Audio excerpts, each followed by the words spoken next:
I'll never forget that chilly morning at Phoenix Sky Harbor International Airport. It was one of those early days when the light was just beginning to spill over the runway, and the whole airport hummed with the routine bustle of travelers hustling to their flights. Karoline Levitt, known in political circles for her outspoken views and unyielding determination, had stepped into the terminal with her signature confident stride and a modest carry-on bag slung over her shoulder. "Today's just another flight," she thought aloud as she made her way through the terminal. Nothing out of the ordinary. But, as fate would have it, nothing ever is ordinary when you're a public figure with a reputation for speaking your mind. Karoline's path led her through the security checkpoint, where she greeted the familiar faces of TSA agents with a polite nod. However, one pair of eyes lingered a little too long. A pair belonging to Melissa J., an airline attendant whose professional smile never quite masked the coldness in her gaze. Melissa had worked at this gate for a while now, and while her outward demeanor was crisp and efficient, there was something in her eyes today that hinted at a bias that she was trying hard to keep under wraps. As Karoline reached the boarding gate, a hushed murmur began to ripple through the crowd. People exchanged curious glances and murmured under their breath as Melissa stepped forward with a slightly forced smile. "Ms. Levitt," Melissa said, her tone measured and cool. "Please step aside for a brief additional screening." Karoline paused. "Additional screening?" she echoed, her voice calm but laced with a hint of disbelief. She could feel every eye on her, some sympathetic, others skeptical. "I've gone through security 100 times, and nothing's ever been amiss. What exactly is being checked?" Melissa hesitated, almost as if she was searching for the right words. "It's just a matter of following our internal protocols," she replied, glancing briefly at a colleague before turning back to Karoline.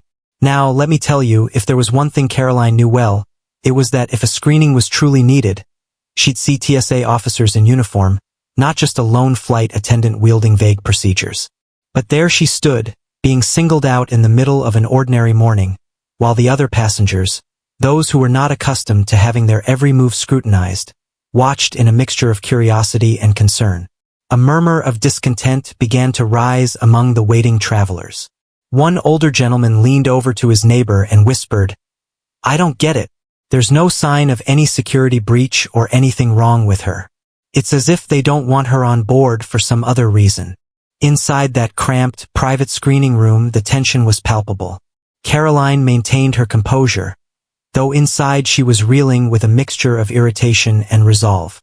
"Melissa," Karoline said, trying to keep her voice even, "I'm not violating any security protocols. I followed all the required steps. Why am I being held up?" Melissa's eyes narrowed for just a split second before she cleared her throat. "I'm sorry, Ms. Levitt. It's just standard procedure," she repeated, her tone unconvincing. You could tell, however, that something was off. The way she kept glancing around and fidgeting with her tablet suggested that this wasn't really about security at all. Just then, as if drawn by the growing commotion outside, Daniel Reese, the gate supervisor known for his calm demeanor and no-nonsense approach, appeared. "Melissa, can you explain what's going on with Ms. Levitt?" he asked in a low, firm voice. Melissa's face paled slightly. It's just our internal policy, sir," she stuttered, unable to meet Daniel's gaze for more than a moment. Daniel turned his attention to Karoline, his expression softening a bit. "Ms. Levitt, unless there is a real security issue, you're free to board. I'll verify the details right away," he assured her. There was something reassuring about his tone, like an anchor in the storm. The murmurs from the waiting area grew louder, and outside, several passengers began recording the unfolding drama on their smartphones. It was one of those moments when you knew the truth would soon spread like wildfire. Karoline's heart pounded not with fear but with determination. She had long learned that in a world where bias could be cloaked as routine procedure, standing your ground was the only way to shine a light on injustice. "Daniel," she said, her voice steady, "I'd really appreciate a clear explanation of this so-called policy. I haven't done anything wrong, and I believe I deserve the same respect as any other passenger." Daniel exchanged a brief, meaningful glance with Melissa before turning back to Karoline. "I understand your concerns, Ms. Levitt. I assure you that if there's no real cause, you will be allowed to board without further delay. He paused for a moment, as if weighing the situation. Please, bear with me for just a minute longer. Outside, the waiting passengers were growing restless, and a heated discussion was now in full swing. One man, wearing a baseball cap, leaned over to another passenger. What's really going on here? Isn't it strange that only one person is being singled out like this? He muttered, shaking his head. Meanwhile, Melissa's voice dropped to a near whisper as she finally said, I just need to confirm a few details. Her words trailed off, and the pause that followed was filled with an almost palpable tension. You could almost hear the collective gasp from the crowd. Then, as if the universe decided to break the tension, Daniel returned with his decision. Ms. Levitt, you are cleared to board, he announced firmly. A wave of relief washed over Karoline, but not before Melissa, unable to contain herself, muttered under her breath. I just can't allow someone like her on my plane. That little phrase, though barely audible, was enough. Someone in the crowd had captured it on their phone. Within minutes, the recording was uploaded online, and the phrase, I just can't allow someone like her on my plane, began to echo across social media with hashtags like #fairboarding and #standforjustice trending by the hour. As Karoline stepped forward to board the plane, the atmosphere among the passengers had shifted from curiosity to solidarity. Many looked at her with admiration, whispering to one another about how sometimes the truth needs to be spoken even in the most mundane moments. A young woman sitting near the gate said, It's about time someone stood up for what's right, while another passenger added, We all deserve to be treated with dignity. Inside the aircraft, the tension slowly ebbed away. Karoline took her seat, still aware of the eyes watching her, but now she felt emboldened by the support of strangers. Moments later, a man in a navy blue blazer, the emblem of airline management, appeared in the aisle. His name tag read Daniel Reese, reaffirming his authority as the one who had intervened earlier. He stopped near Karoline's row and said in a low voice, Ms. Levitt, may I have a word? Karoline, though still a bit wary after the ordeal, nodded. Sure, Daniel. What's on your mind? Daniel's tone was apologetic yet measured. I want to personally apologize for the inconvenience and the undue stress you experienced at the gate. We take these matters very seriously. I've already initiated an internal review, and I promise you that such an incident will not be repeated. Karoline raised an eyebrow, a mix of skepticism and relief crossing her face. And what exactly is being reviewed? She asked, her tone still steady but firm. Because it seems to me that the real issue wasn't about security at all. It was about prejudice. Daniel sighed and looked around, as if aware that every word was being absorbed by the other passengers now. I understand your frustration. Unfortunately, sometimes personal biases slip into our procedures, even if unintentionally. I assure you this matter is being taken up at the highest level. The employee in question is under strict review. There was a pause, a moment heavy with the weight of unspoken truths. Karoline's eyes flickered with a determined glint as she said, I've flown many times, Daniel. I know what's right and what's not. Today, you made it clear that someone's personal views were allowed to override the basic principles of fairness. Daniel's face tightened for a moment, and then he continued, You're right, Karoline. And believe me, the internal process is designed to prevent such injustices from happening again. I can promise you that, moving forward, our team will be more vigilant. As the plane prepared for takeoff, the atmosphere inside the cabin was markedly different. People whispered among themselves, some in support of Karoline, others in quiet dismay at the thought of how easily bias could creep into everyday operations. In the midst of it all, Karoline simply sat back and thought about the series of events. This isn't just my fight, she murmured to herself. It's a fight for everyone who's ever been sidelined or made to feel less than human. That thought lingered with her as the plane soared into the sky, carrying not just passengers, but also the promise of change. Later, once the flight had landed safely at Nashville International Airport, Karoline hurried to retrieve her luggage. But before she could even settle, her phone began to buzz incessantly with notifications. Every alert brought new developments, news headlines, text messages, and social media posts detailing the incident. She picked up her phone and scrolled through the avalanche of messages.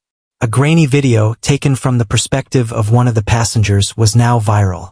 The footage showed the entire standoff at the gate. Melissa's cold command, Karoline's composed defiance, and most damning of all, that whispered remark captured in the background. "I just can't allow someone like her on my plane." The words reverberated across the internet, sparking outrage and debate. In the comments section, people demanded accountability, with some calling for a formal investigation into discriminatory practices. Hashtags like #discrimination on board and #equal rights for all were trending as the video gained millions of views. Legal experts chimed in on live streams, discussing potential lawsuits for discrimination, while everyday travelers expressed their own experiences of being treated unfairly. Back in her hotel room that evening, Karoline sat by her window, watching the lights of the city twinkle below. Her phone was still buzzing with notifications, and while she was overwhelmed by the sudden attention, she couldn't help but feel a sense of resolve. "This," she said quietly to herself, "is how change begins, a single act of courage that inspires countless others."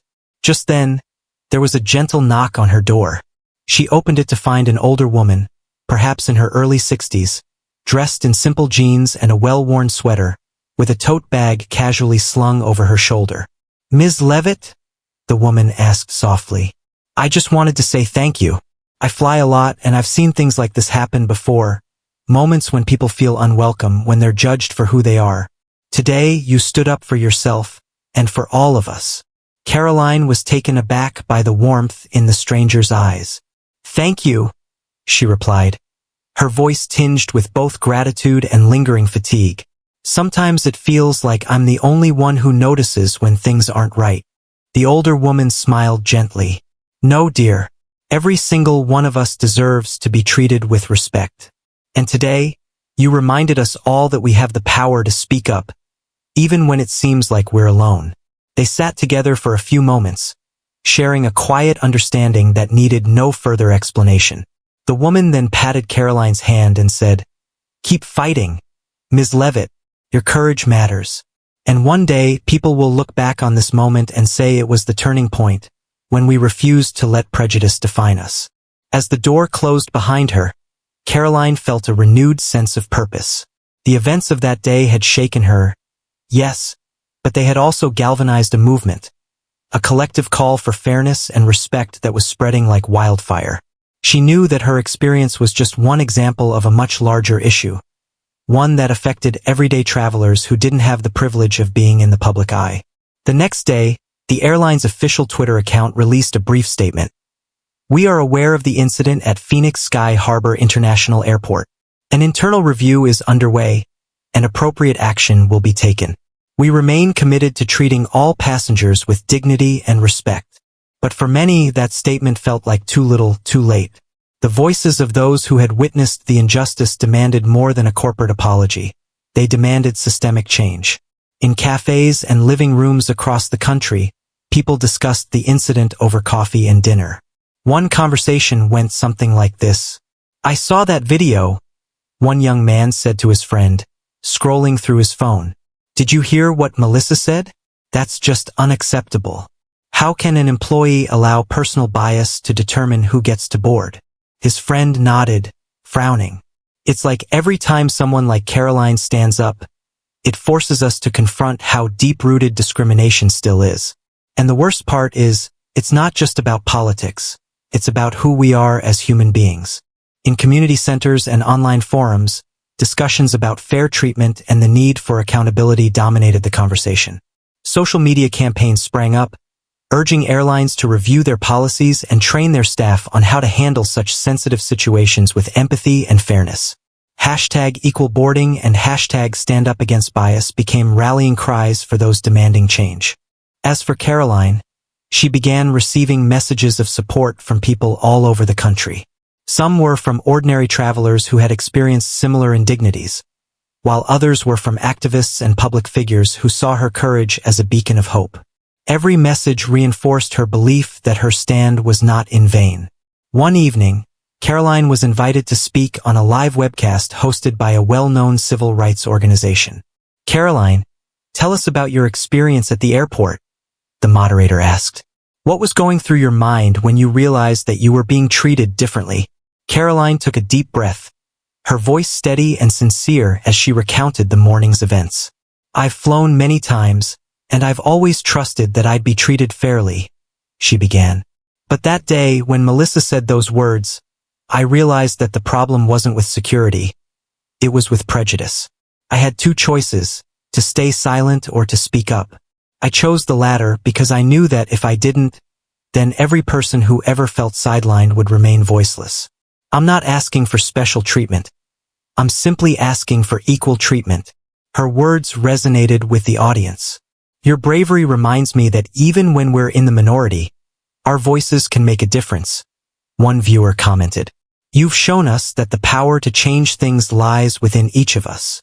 Over the following weeks, as the internal investigation unfolded, more details emerged about the incident. It turned out that Melissa J. had been under pressure from her superiors to enforce certain unwritten standards that, in practice, allowed personal biases to seep into official policy. Although the airline maintained that its procedures were designed to ensure security and order, it was now clear to many that those procedures were being manipulated to serve discriminatory ends. Daniel Reese, who had intervened on Karoline's behalf, later held a press conference in which he reiterated the airline's commitment to fairness. "We take all complaints of discrimination very seriously," he said, his voice measured and resolute. "While our policies are in place to ensure the safety of all passengers, we will be reviewing our procedures and training programs to ensure that every passenger is treated with the respect they deserve. No one should ever feel unwelcome on our flights." Yet, despite the airline's assurances, the incident had sparked a larger conversation. People began to share their own stories of being treated unfairly at airports, on flights, and in other everyday situations. The viral video had not only exposed one moment of injustice. It had opened a floodgate of similar accounts from travelers who had long felt invisible and undervalued. In countless online posts and heated dinner table debates, one sentiment emerged: the need for accountability. If we allow discriminatory behavior to slide, then what message does that send? One blogger wrote, "It tells us that it's okay to judge someone based on who they are rather than on what they do." Others argued that while security was important, it should never be a cover for personal bias. "We must separate genuine safety concerns from unfounded prejudice," another comment read. As autumn set in and the summer heat faded, Karoline found herself reflecting on that fateful morning in a series of interviews and podcasts. "I never expected my routine flight to become a battleground for fairness," she admitted during one conversation. "But sometimes, the ordinary moments reveal the extraordinary truths about our society. I hope that by sharing my story, I can help others realize that speaking up, even when it's uncomfortable, can lead to meaningful change." Her words not only encouraged others to share their experiences but also led to tangible changes within the airline industry. Several carriers, inspired by the outcry over the incident, began revising their training programs and policies. New initiatives were launched to educate staff on cultural sensitivity, unbiased service, and the importance of treating every passenger equally. It was as if Karoline's simple act of standing up for herself had lit a spark that spread far beyond the confines of one airport terminal. One of the most memorable moments came during a follow-up town hall meeting organized by a coalition of consumer rights groups. Karoline was invited to speak in front of a large audience of travelers, advocates, and industry insiders. Standing on a modest stage with nothing but a microphone and a determined look, she addressed the crowd in her conversational, heartfelt style. "Look," she said, her voice carrying the warmth of genuine experience. "I'm not a superhero. I'm just someone who decided that I wasn't going to accept being treated as less than human. We all deserve respect, no matter who we are or what we believe. And if one person's small act of courage can spark change, imagine what we can do if we all speak up." The room erupted in applause, and as people left the meeting that evening, they did so with a renewed sense of purpose. For many, the incident at Phoenix Sky Harbor wasn't just about one airline or one flight. It was a wake-up call that even in our modern, interconnected world, there were still battles to be fought for equality and dignity. Back at home, Karoline continued her advocacy work. She met with civil rights organizations, attended panels on discrimination, and even penned a series of op-ed pieces detailing her experience. Her story, which began as an isolated incident on a busy morning at an airport, had become a rallying cry for those who believed that every person deserved to be treated fairly. One particularly quiet evening, as she sat at her desk writing yet another piece on the importance of standing up against bias, Karoline paused and thought back to that morning. "It's incredible," she murmured to herself, "how one moment, one decision to speak out, can set off a chain reaction." She realized that while the pain of that day lingered, it was now transformed into something constructive, a movement for change. Weeks turned into months, and the story continued to ripple across the media landscape. News outlets followed up on the investigation, legal experts debated the merits of potential lawsuits, and everyday travelers found comfort in knowing that someone had dared to challenge the status quo. Melissa J., on the other hand, was quietly let go from her position, and the incident became a case study in discussions about the intersection of personal bias and institutional policy. In interviews that followed, many passengers recounted how the viral video had influenced their own behavior. "I used to be afraid to speak up if I felt I was being treated unfairly," one frequent flyer said during an online forum. But seeing what Karoline did, how she calmly and firmly stood her ground, made me realize that silence only perpetuates injustice. Even Daniel Reese, the gate supervisor who had intervened, later reflected on the incident with humility. "I've been doing this job for years, and I thought I'd seen it all," he admitted in a rare candid interview. "But that day, I learned that sometimes the simplest act, listening carefully and stepping in when something feels off, can make all the difference." I'm grateful that Karoline's courage reminded me of the responsibility we all share. The conversation didn't stop there. Universities, think tanks, and community groups began to use the story as a teaching moment. Workshops on diversity, inclusion, and fair treatment were organized, using the incident as a real-life example of how systemic issues manifest in everyday situations. It was a reminder that while policies and protocols might be written on paper, the real test was in how those rules were applied in practice. Throughout all of this, Karoline remained true to her belief that change begins with the courage to speak up. "Every time I hear someone say they're too afraid to speak out," she told a local radio show, "I think of that morning at the airport. I think of the voices of all those who have been silenced. And I remind them that their voice matters, that one person's story can be the spark that lights the fire of change." And so, as the seasons changed and the world slowly moved forward, the incident at Phoenix Sky Harbor International Airport became more than just a headline. It became a symbol, a testament to the fact that, even in a world that often seems indifferent, there are moments when one person's determination can shift the tide. Karoline Levitt's experience, replete with its tension, controversy, and ultimately its triumph, resonated with people from all walks of life. I remember one final conversation Karoline had with a close friend sometime later. "You know," she said softly over coffee one afternoon, "I never intended for any of this to happen. I just wanted to be treated fairly. But if my experience has taught me anything, it's that sometimes injustice only finds its way into the light when we have the courage to confront it." Her friend nodded. "And you've inspired so many to do the same," she replied. "This isn't just about one flight. It's about every single person who's ever felt overlooked or marginalized. Your story is their story, too." Karoline smiled, a gentle yet determined smile. "Exactly," she said. "Change isn't born out of silence. It's born from the moments when we say, 'Enough is enough.' And as long as we keep speaking up, as long as we keep sharing our truths, we can make a difference." In that moment, it was clear. The journey for fairness, for respect, and for dignity was far from over. But the spark had been lit, and that spark would continue to grow, carried forward by every individual who dared to challenge the norm.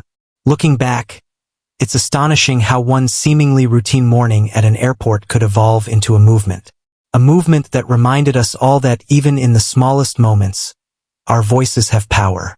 And as I share this story with you today, I hope you too are inspired to stand up, speak out, and help create a world where fairness isn't just an ideal, but a reality for everyone.